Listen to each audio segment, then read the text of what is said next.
All right, Hannah. So, running season is starting. Yep. And you're doing something exciting with our community and the Radix and Prospect community. Yeah. What have you been up to since the last time we spoke? Because we spoke a few months ago, right? Yeah. So we're starting a run club between Elevate and Radix, Cool. which is our partner CrossFit gym. We're doing 2 different groups. So one group's going to be beginners, starting from ground zero. Whether you're very new to running or you're returning after a break from injury, took the winter off. And then we have a second group for people that don't have the experience or don't want to start from the beginning and they are already at like a 5 to 10K level. Right. Okay. Yeah. So, what are you going to be doing the beginners group or the elite group? Yeah. So I'm going to be running the beginners group. Okay. And it's going to be a lot more education based with that one, teaching them basics about like how to warm up, important like how to get the proper running shoes, running form. And I'm going to be starting from very basics and teaching everyone everything they need to know about running.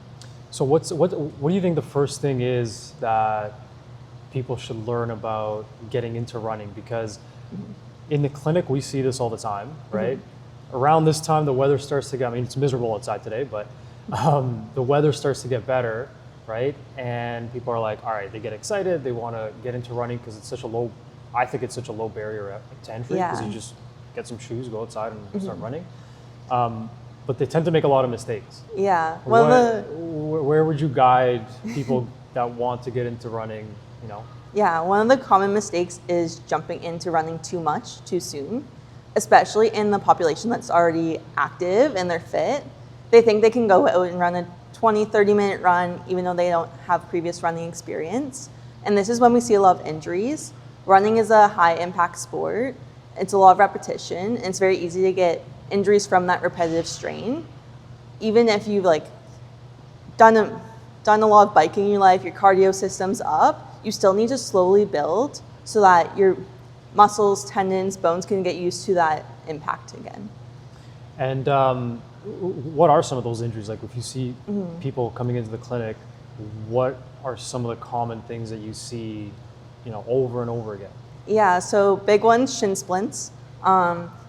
Those ones can be very dangerous because if you don't deal with them soon, they could progress to something called stress fracture. I see a lot of tendinitis, especially in the Achilles, and plantar fasciitis is another huge one. So let's start with the shin splints because that's a really, really common one that I've seen as well. Yeah. What does it mean and why do they happen? Yeah, so shin splints is a bit of an umbrella term.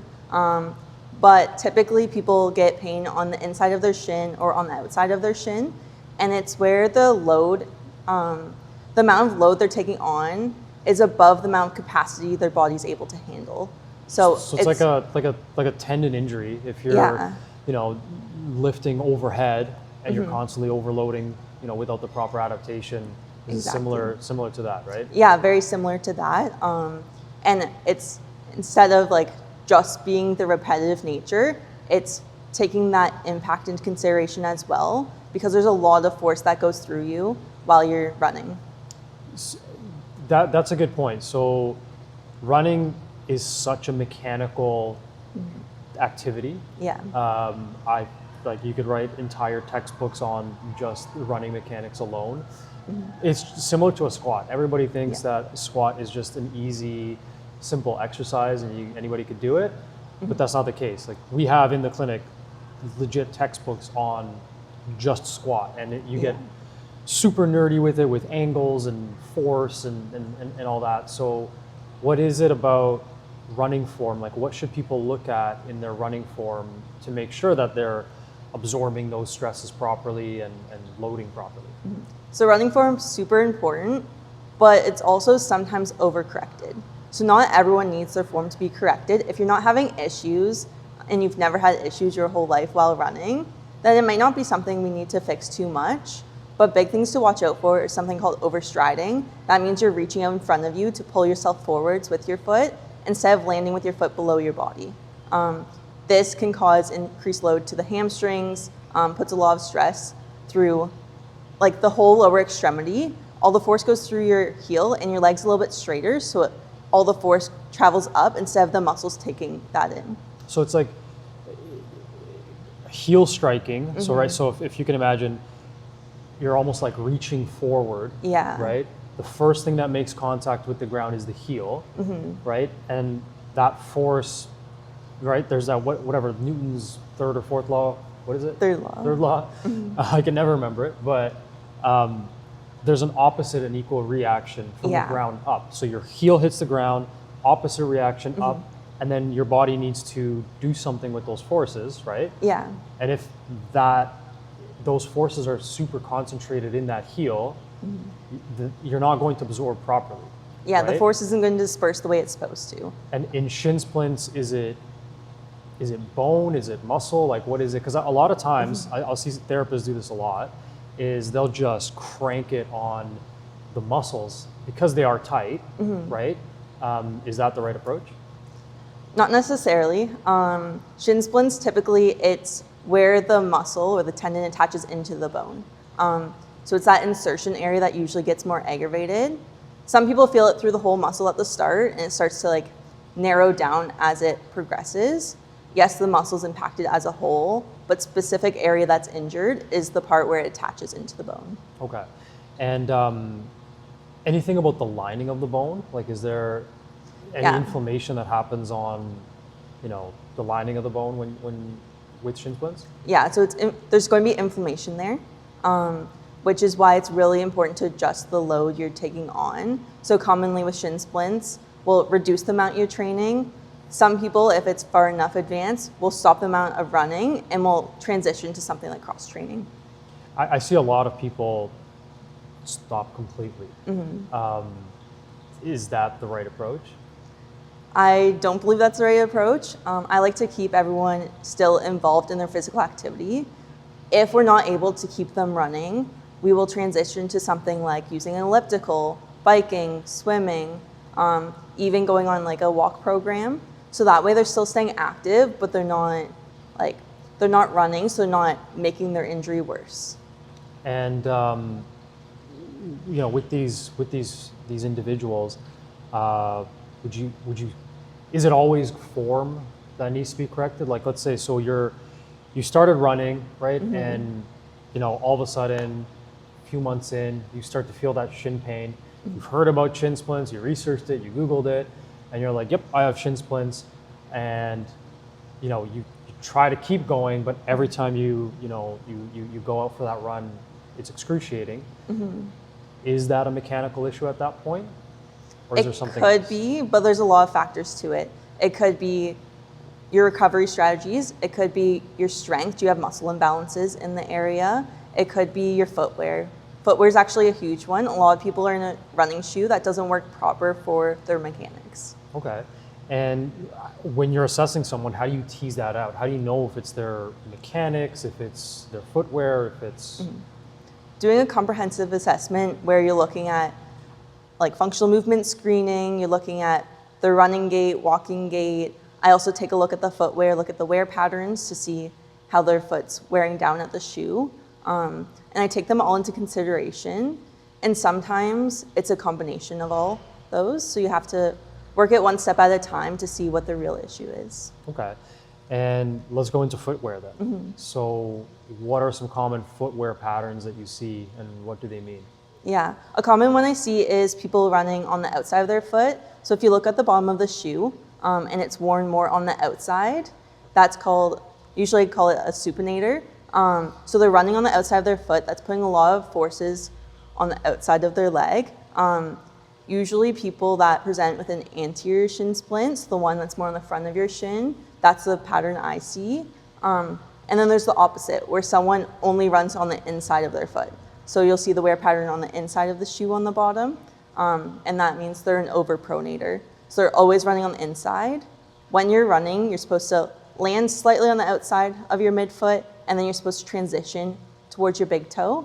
So you're supposed to get a combination of those movements, but some people don't get that. They purely run on one side or the other. So midfoot, right? So that's where you would want your foot striking the ground, right? So not with your heel, Correct. Where your toes and your midfoot is up, and you're completely eliminating those structures from absorbing the force, right? Yeah. And that's why that force is so concentrated.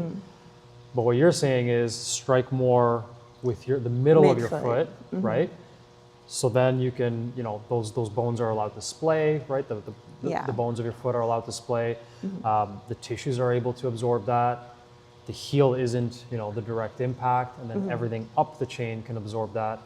And Yeah. I found that when people, just even thinking of that, like strike with your midfoot, it's almost impossible to overstride. Yeah, when Right? they start thinking about that cue, it almost corrects the gait pattern itself. A lot of times people will, once they stop thinking about it, they'll go back to their old habits, but it's about getting repetition. And usually with people that really like to strike on their heel, I'll give them a series of drills to work on to help reinforce that pattern. So how do you build that awareness? Because that's what I find is it's nice when they're on our like Ultra G treadmill because there's a camera right on the front. Yeah. And they could auto correct their mechanics right away, right? And then there's us that are standing there taking videos from the side, from the back. And I find it is an awareness thing. It's not making it perfect right off the bat. Yeah. What are some of the drills that you mentioned that you use? Yeah, so in the running world, there's 3 common drills that you hear of: A skips, B skips, and C skips. All of these drills are to work on your running form, and you always land directly under your hips with your foot on the midfoot. And it's pretty hard not to doing the drills if you're doing them properly. So I take the time to teach my runners how to properly do those drills, and they like start to feel where their foot's supposed to be during those, and then we start transitioning into a jog. And then they're trying to get that same sensation during a jog that they did during the drills. A lot of times I'll also take a video of them both doing drills and a jog, because then it's easier for them to understand what's happening if they can see it visually. I've worked with the York track team in my first year of athletic therapy school, and I've seen them doing those in their warm up all the time. Yeah. I didn't know what they were doing, didn't know why they were doing it. I was like, all right, they're just warming up. They're just runners, sprinters. It's not my Yeah. world, so. Sometimes they look pretty crazy when they're being done, Yeah. But they're very effective, and it's a 2-in-1. You're working on your running form and you're warming up at the same time. You're priming the nervous system to get ready Exactly. for, right? And does that, like, do sprinters and distance runners equally do those drills, or is it more tailored towards sprinters? They work for both. Sometimes distance runners like to slack a little bit on the I've running noticed that. drills, Oh, yeah. but they should be doing the same. Yeah. Sprinters have a few extra drills that are focused towards that speed and the power that they have to go off of the blocks. But those standard A, Bs, and Cs are always integrated into the warm-up routines. That's what I did notice is the distance runners seems like they have all the time in the world, and they're very, loose and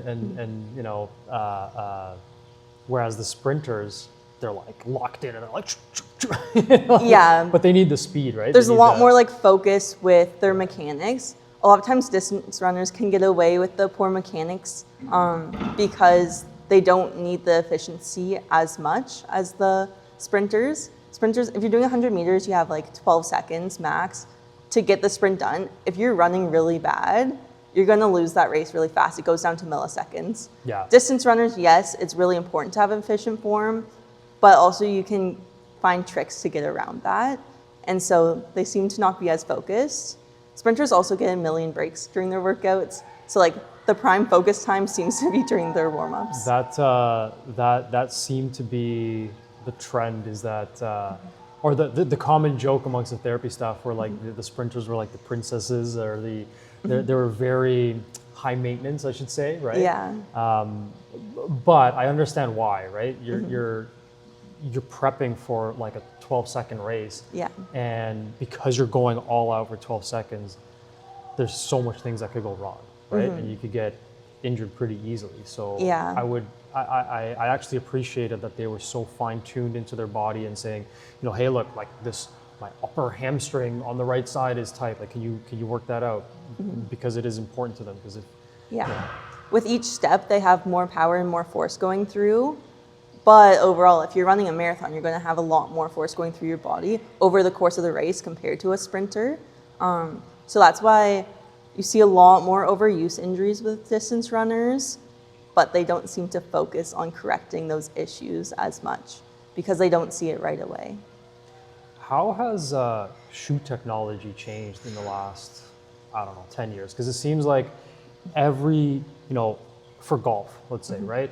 The technology in golf, you could be a terrible golfer and you could buy a really good golf club that has a lot of forgiveness and you'll still get away with it. Yeah. Right? It's actually, I didn't really believe it at first, but talking to more people in that space, they're like, yeah, it's actually legit. Every year there's more and more tech that comes out that makes you a better golfer. Yeah. What about shoes? The biggest difference in the shoe world right now is the use of carbon fiber or carbon plated shoes. There's also nylon plated shoes. Those are typically racing shoes. You see a lot of people going on everyday runs in them, but that's not their purpose. They're meant for going out on race day, specifically for those more elite runners going faster paces. And it gives them a little bit of a rebound with each step. It helps propel them forward slightly more. And they find that they're a little bit more efficient with those shoes. However, they're not made to take on the mileage of a long distance runner.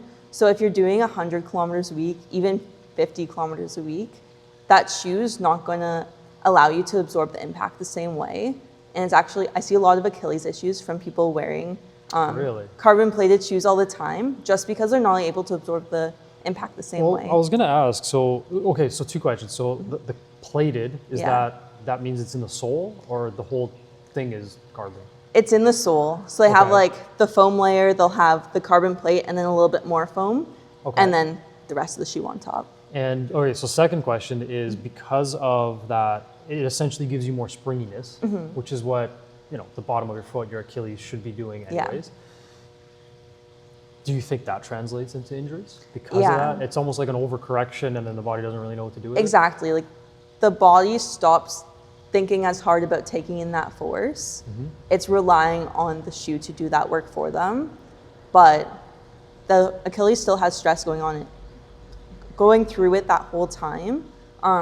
So it starts to get that overuse injury because it's not thinking properly while the athletes are moving. Right. So would you say that, it puts more stress on the Achilles and the entire complex as a result of that? Right? Yes, for sure.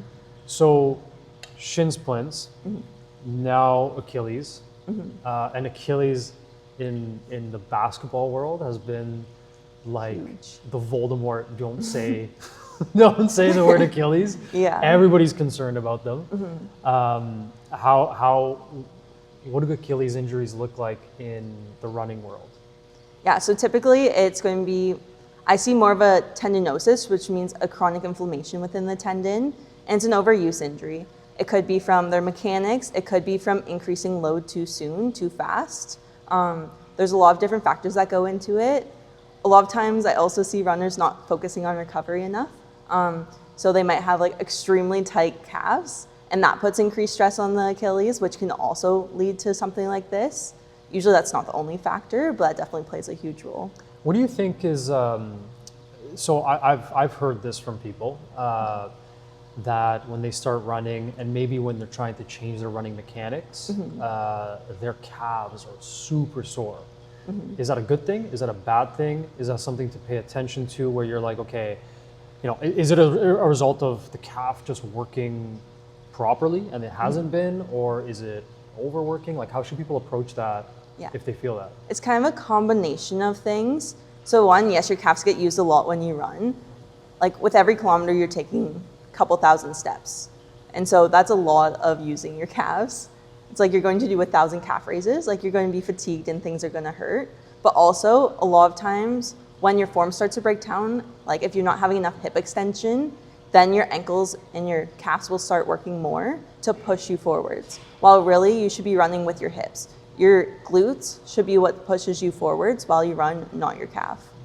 And that I think goes into hamstring issues too, right? That as well, yeah. One of the best mechanical tips that I've heard a running coach gave me is, instead of trying to pull the ground towards you, you're trying to push the ground away from you. Yeah. And when I heard that, I was like, oh my God, it solves all of these mechanical issues, like every single one of them. Yeah, right? It stops the overstriding. Yeah. It like actually gets you into that hip extension. It stops the calf from overstressing. There's so many things that go into it, and that's one of the most important cues to give runners. Yeah, and even for sprinters too, and it doesn't have to be just like, the 100-meter or whatever. Yeah. Think, baseball, basketball, you're running up and down the court, right? Even chasing your kids around the yard. Chasing your kids around, right? If that hamstring's overworked, right, because you're overstriding, so instead of that foot coming straight down below your hip, it's coming, let's say, 2 feet in front. Yeah. Well, then you have to drag that ground towards you, if you will. Yeah. And then behind you, so that's an extra There's 2 that feet, right? like a huge eccentric load through the hamstrings, and they're being way overworked. And yeah, Right. that's where you see a lot of those hamstring issues, especially in the sprinters. The tendinosis injuries that you mentioned, right? So that could be the hamstrings, it could be the Achilles. Yeah, They're a pain in the ass they are. because they're just so frustrating because you have to manage load. You have to also at the same time load the tissue so it adapts. Yeah. How do you take people that want to run and want to keep running and maybe they're in season and they're competing for something? How the heck do you train and manage that? It's a huge juggling act, that's for sure. And it's not a cookie cutter like recipe. Basically, you have to take the athlete into consideration, what they're doing. A lot of times, if they're in season, they're racing, you're going to keep them running. They're going to be experiencing pain, but you have to try your best to manage that. Sometimes at that point, it becomes more of symptom management, but we also try to address the real issues. So we will decrease their running load. If you decrease the volume, but still keep some of the same intensity, they're getting the workouts they need, they're getting that training they need, but you can replace some of those easy runs with cross training, whether it's elliptical, bike, swimming. Like you can still keep that, you can get them on for 2 hours, they can still get that workout in without putting the extra stress through the tendons, so they're not missing out on their training. But then it's also working on, usually introduce a lot of plyometric exercises on those days off to build up that tendon strength, and you have to increase the load when you're doing weightlifting. Okay. Now with I want to jump actually back to, because I just thought of this. I just want to jump back to Achilles injuries and switch sports. Yeah. I want to switch to basketball. Okay. Because it is like the Voldemort of basketball injuries. Yeah. What are your thoughts on what's going on in the NBA and why they're having so many Achilles tears, not just tendinitises and tendinosis, but full tears, which is pretty much your season's done. We're seeing a lot of athletes play a lot later in their life, which I think is part of it. And it's just the tendon starts to break down. When you have an Achilles tear, it doesn't tear like you're perfectly healthy 1 second, completely tears the next. It's over time the tendon starts to wear down, and players like to push through that. Partially the footwear technology has changed. I'm not sure what like the basketball shoes are looking like now, but I know there has been some sort of change that could be playing a factor. And just the amount of load they're doing through a mix of playing, strength training, there's a lot more thought that goes into making them a better athlete overall. So there's so many factors that could be feeding into it. Because it usually is, the tears in particular, they usually happen in players who are over 30. Exactly. Right? And it's always that so innocent step back and it goes, right? It like doesn't have to be a major movement. It's just you're extending that tendon and then it goes. That's why we see a lot in pickleball players too. Typically we have a lot of the older population playing pickleball right now. They're doing it recreationally. They might not be warming up. They might have not been active for a long time. And they think, oh, I'm just going to play pickleball with my friends. But they take like a little step and it goes. What do you think is better, pickleball or tennis? I personally think pickleball's better. Pickleball's better, really? If you do it properly. I Okay. think there's a lot of like, people don't think of it as a sport anymore. They just think of it as like some sort of recreational activity, and that's why we get a lot of injuries. But when you're thinking about the amount of force going through the body, pickleball has less. The ball's a lot lighter. It weighs nothing. Even the rackets are a lot lighter. So when you're looking at upper extremity too, a lot less injuries from it because there's less load going through the tissue. The way that I think about it, and I actually, this bothers me about pickleball, is because we'll get people that are not really in shape. Maybe they are older as well. Yeah. and they come to me and they're like, Mike, I figured it out. I'm going to start playing pickleball. This is gonna be great. I'm gonna get active. And I always have to remind them, just take it easy, because pickleball is a smaller court. Yeah. There's more of that cutting, stopping, that deceleration, acceleration, pivoting. And I find that because it's a smaller court, people get a lot more confidence. Whereas if in tennis, you're like, I'm not getting that ball. There's no way. Whereas in pickleball, you're like, oh, I could probably get that, right? It can get a little bit more competitive and people stop thinking about certain things. I think it's easier to get into the sport with pickleball, an easier transition from no activity, but people are just doing it wrong. They're not thinking about slowly increasing the amount they're doing. The first time they go out, they play a whole game. That's a lot of stress going through the body when you're not used to it. But if you start doing a few drills, and people skip their warm-up playing pickleball, which drives me crazy because that's also how injuries happen. If you warm up properly, like you're doing any activity, and then you slowly build up the amount you're doing, then there's not going to be as many injuries with it. I think even taking a few lessons is important too, because it's not just arm. Like, you have to get your hips into it. Your whole body. Not only from an injury perspective, but from a performance. You want to, you want to beat the you want to beat your friends, right? So I think that's also valuable. But it kills me when people start pickleball and they play like twice or three times, and then they get injured and they're like, nope, that's it, I'm done. And then it de-incentivizes them. De-incentivizes? I don't know. It causes them to be like, well, what else is out there, right? If pickleball's not it for me, then I'm just gonna not do anything, because they've equated that to, oh, it's a low impact sport and I shouldn't get injured, and then I did get injured, so then they get down on themselves, right?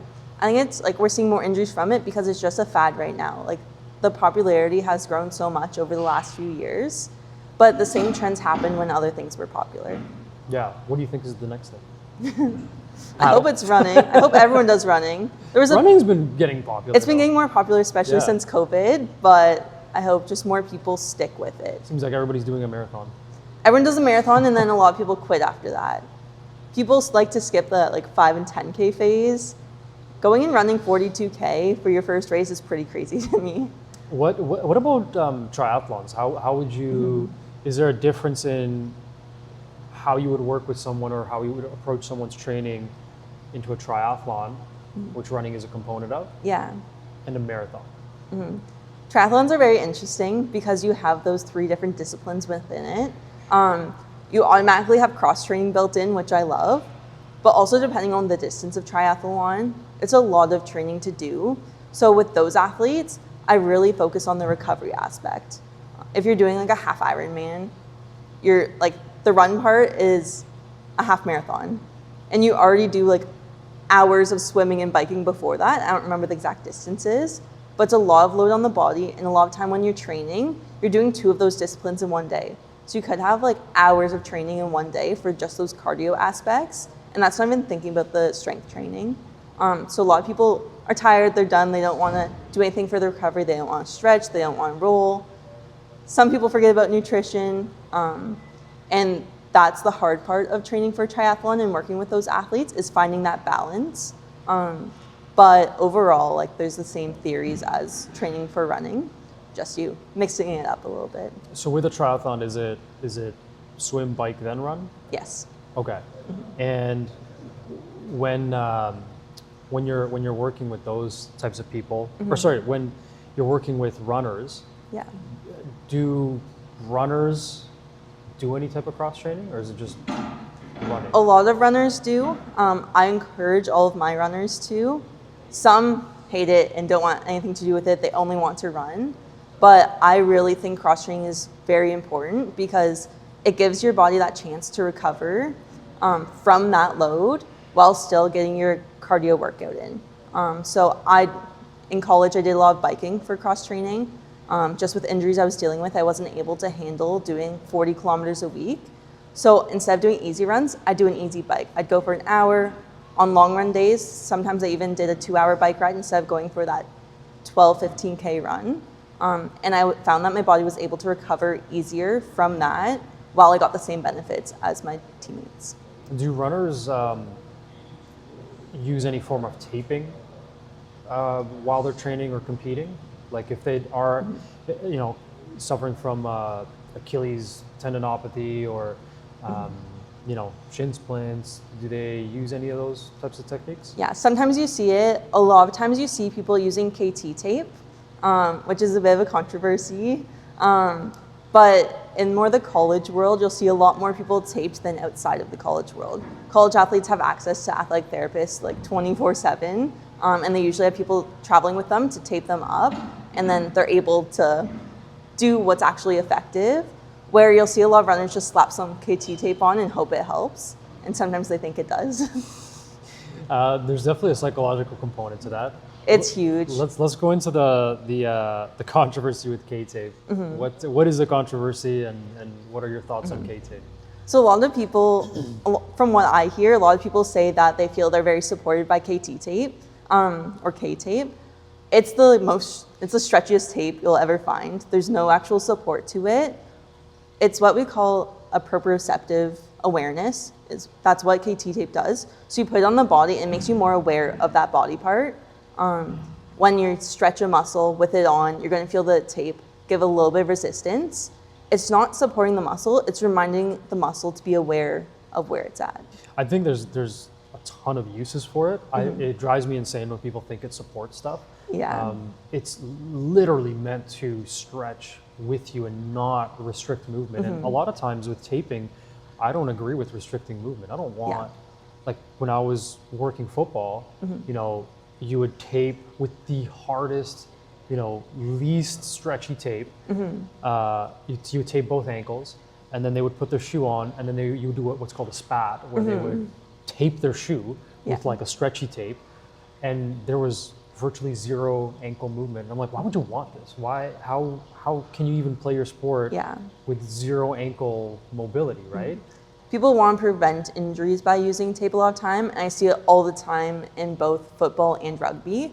They want to prevent getting injured, so they ask for the ankles to be taped just in case.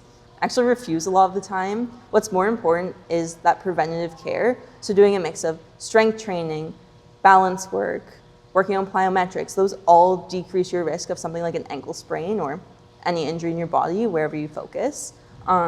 That's more important than taping. Taping makes your body think that's protected, and the muscles don't react the same way when they're restricted like that. People want a quick fix, Hannah. They do. But the other thing is that, especially like the white, usually the people get the white tape, the regular white zinc tape, we call it, right? Well, that absorbs moisture. Yeah. So if you're running and you have your tape on, you have the sock on, you have the shoe on, you're going to sweat. And probably like 20 minutes in, that tape job's pretty much useless. Yeah, right? A lot of times it will shift. Ankle secures a little bit better than a lot of the tape jobs, but especially in summer sports where you get extra sweat, the tape jobs don't always stay where they should, and they're going to be less effective. And in the athlete's head, they think they're safe, they can do whatever they want, they think about their movements a little bit less, and sometimes it can actually increase the risk of injury. And that's where I think the K-tape is awesome for, right? Is bringing that awareness, combine that with your training so that your muscles, you teach your muscles to stabilize as opposed to having some sort of external thing stabilizing, right? The body's super smart. If I'm going to give you a knee brace, an ankle tape, and you're constantly relying on that, then the body's like, why am I going to feed these muscles if this person's using this thing for support, right? This external Exactly. thing. So like it's okay to use K-tape, but you have to educate on why you're using it and what the actual purpose is. When people think it's just for support and they don't truly understand what it's actually doing, that's when they have an issue with it. I love it for bruising. Right? It's so good for bruising. So Omar, right, next door. So Omar's a coach at Radix, and he had a little tricep injury. Yeah. And right, it was swollen, it was bruised. Swollen, bruising all down his arm. Threw on a lymphatic drainage tape technique, and his bruising was almost gone within a few days. So explain that. Why does that work? How does it work? How can people use this technique? So in your body, there's a system called the lymphatic system, and that's in charge of kind of getting rid of swelling.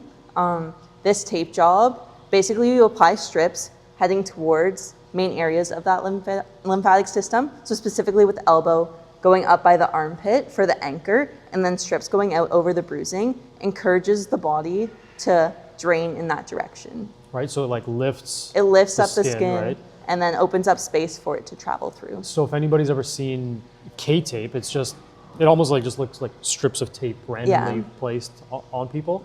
But with this technique, it's almost like kind of spider web, right? Yeah. So you go in one direction, then you can go in another direction.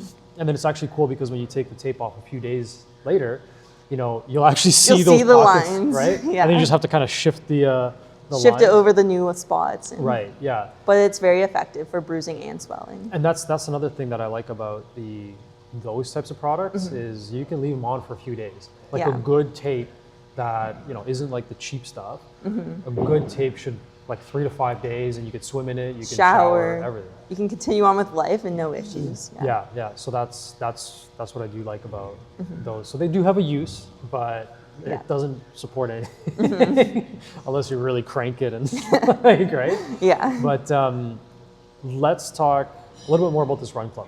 Okay. So when is this run club starting? So we're starting on March 28th. So in a few weeks, we're going to be doing it on. That's like next week, no? Next weekend? Oh yeah, it's next weekend. That came up fast. I'm still in January, but. But we're going to start Tuesdays as well. Okay. So it's going to be Saturday mornings and then Tuesday evenings. That way it gives flexibility for people that have busy lives. Hopefully one of those can work for them. And it's going to be a 12-week program to start. Right now we have the goal of working towards a race in Oakville in June. It's on June 21st, so our training plan leads right up to then. And that's enough time to get people from 0 to a 5K. Yes, you're not going to like run probably the fastest 5K possible, but it's getting you to that distance. It's a goal for people to work towards, and I find that it's really important to have a goal because it motivates people to stay consistent with their training. And you're coaching them every step of the way, right? Every step of the way. So it's a very structured plan. There's a lot of thought that goes into each training day. They're also going to have to do some work on their own, but then I'm also educating them on what running shoes will they need. I'm going to take a look at their running mechanics. If there's anything major, we'll correct that. We're going to talk about specific strength training for runners, what's really important there. We're going to talk about recovery, nutrition, all of the important things that go into it. What's your hope with this group? I just want to encourage people to get into running in a safe way. I want to help them prevent injuries. I want them to hopefully enjoy their runs and just be more active outside. A lot of the times you see people in a gym, on a court, somewhere indoors. Running, you can enjoy the nice air. It's a very freeing sport to be part of. Yes, it sucks the first few times, I understand that, but once you get into that routine, the dopamine levels raise a lot. I think the cool thing about these types of groups, whether it's runners, cyclists, CrossFit, golf, is I kind of joke around. I'm like, it's kind of like a cult, but I think that some cults are good to be a part of. Yeah, it's a good cult. Right, it's a good cult. So, but because it's the community aspect of it, and everybody's helping each other and motivating each other, and it almost becomes like a social thing. Right? Yeah, the social aspect is huge. I ran with a lot of the people that will be joining in the fall, and it's so enjoyable to go out with a group of people, catch up, not have to think about life too much. You're just there to have a good time. Do runners chat when they run? Or are they just like... Well, depends on how seriously you take it. Usually if you're going for like an easy run, yes, we'll chat. You want it to be a conversational pace, and that's a reminder if you're going too fast, you probably can't keep the conversation. If you're having pauses, then you need to slow down. So there's also some strategy to that, running with a group for those runs. If you're trying to push the pace, go a little bit harder, not so much talking, but between sets, you'll definitely have some conversations. When you guys plan out your routes, is it like cyclists where they'll go on a route and then they'll stop at some cafe and then you'll see a bunch of bikes and you're like, oh, it's a training day today. You guys don't do that? Maybe ultra marathoners. I'm not that crazy. But no, usually like running focus session, I mean, for the distances we're doing, nothing will be over an hour. after, you're like, yes, go to a cafe, go out for coffee, maybe we'll have lunch, Yeah. but not during the run. That probably wouldn't settle well.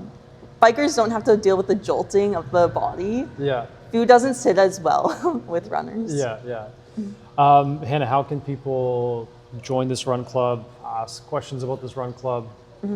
They can reach out to Elevate, either through email, or if you give a call, we can give you some information too. Or if you're a member at Radix, you can also discuss it with the owners there. Okay, so yeah, so that's info@elevaterehabilitation.com, and then, or you can just go on our website, find some information on that, reach out to us any which way, Instagram, whatever, and we'll add you to the list. I think it's really, really cool what you're doing, because especially within the communities, so we have our Elevate community, which, we have regular, clients that come in, but they're usually in for an injury, and then, we treat them, they go away, right? yeah. Whereas this gives our community a chance to interact with each other. So it's not just a patient client or a patient therapist relationship.